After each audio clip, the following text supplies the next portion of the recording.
Halo semua, selamat datang di video pembelajaran ini. Berjumpa lagi dengan saya, Pak Irwanto Situmorang, dalam pelajaran prakarya dan kewirausahaan. Saya harap kalian dalam keadaan sehat dan tentunya tetap semangat dalam mengikuti pembelajaran kita. Baiklah, kali ini kita akan masuk pada topik pengolahan makanan awetan dari bahan pangan nabati. Jadi, pada materi ini, kita akan membahas tentang cara pengawetan makanan sebagai salah satu upaya mencegah kerugian akibat pembusukan dari hasil panen yang melimpah. Baiklah, sebelum kita masuk ke dalam materi kita, berikut ini materi pembahasan yang akan kita bahas.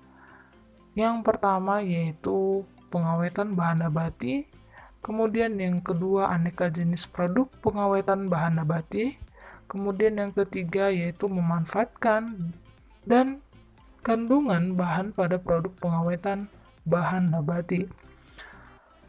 Baiklah, mari kita masuk pada topik yang pertama yaitu pengawetan bahan nabati.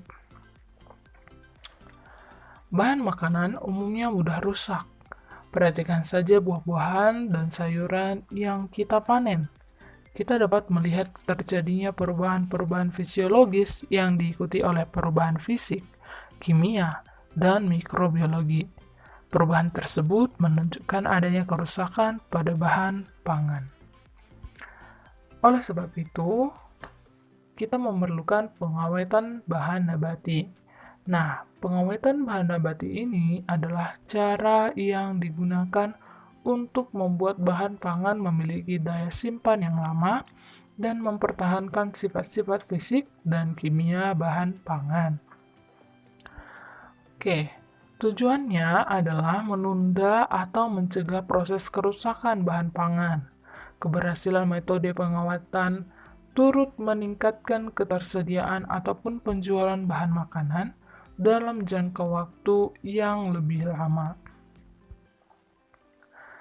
Nah, berikut ini beberapa penyebab kerusakan pada bahan pangan itu sendiri.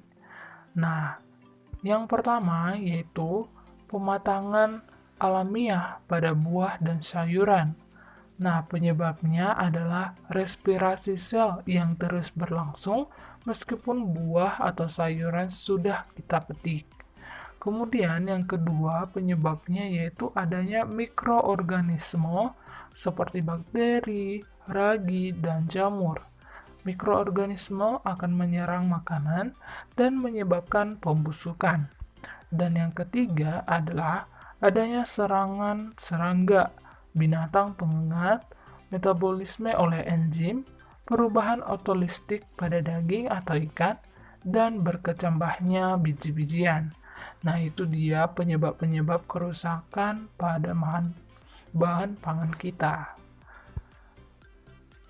Selanjutnya, kita akan mengetahui bagaimana metode pengawetan bahan nabati itu sendiri. Pengawetan bahan makanan dapat dilakukan dengan dua cara, yaitu yang pertama, menggunakan bahan pengawet dari bahan kimia, kemudian yang kedua menggunakan teknologi pengawetan.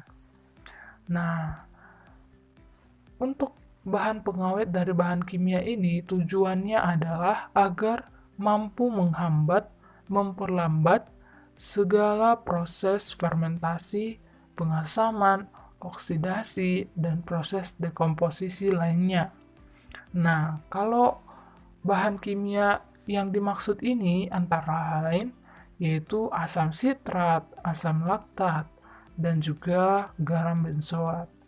Nah, itu dia jika menggunakan pengawet dari bahan kimia. Nah, kita beralih pada teknologi pengawetan. Nah, contohnya itu seperti pemanfaatan lemari pendingin, kemudian pengurangan kadar air dengan cara pengeringan, pembekuan, pemberian garam dan gula atau pengentalan. Nah, contohnya seperti manisan ya. Kemudian yang ketiga, pemanfaatan kemasan hampa udara atau menggunakan karbon dioksida. Nah, itu dia contoh ataupun jenis dari metode pengawetan menggunakan teknologi pengawetan. Jadi ada 3 cara ya. Yang pertama pemanfaatan lemari pendingin, kemudian pengurangan kadar air, kemudian ada pemanfaatan kemasan tahan hampa udara. Oke, selanjutnya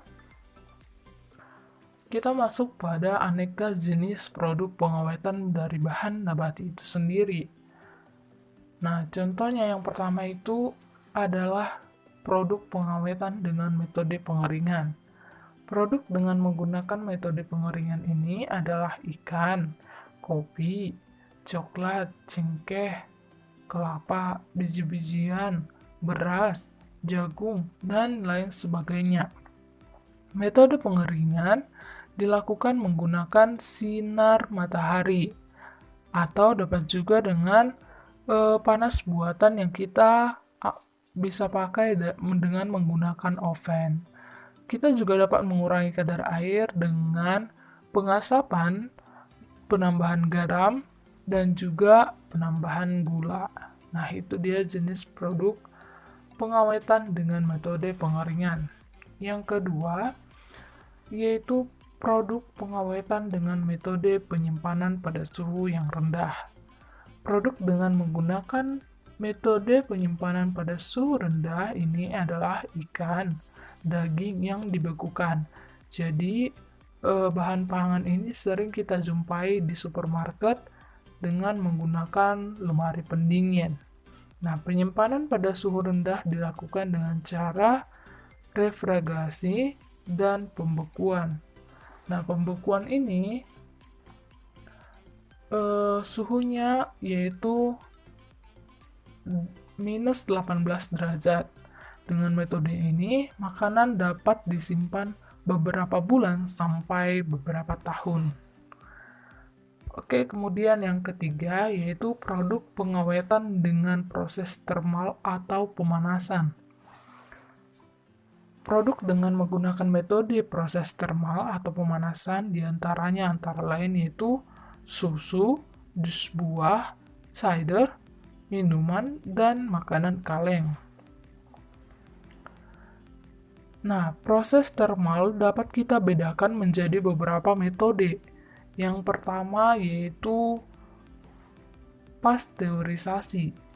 Pasteurisasi ini merupakan pemanasan yang ringan dengan suhu kurang lebih 60 derajat Celcius selama 30 menit dan suhu 72 derajat Celcius selama 15 detik.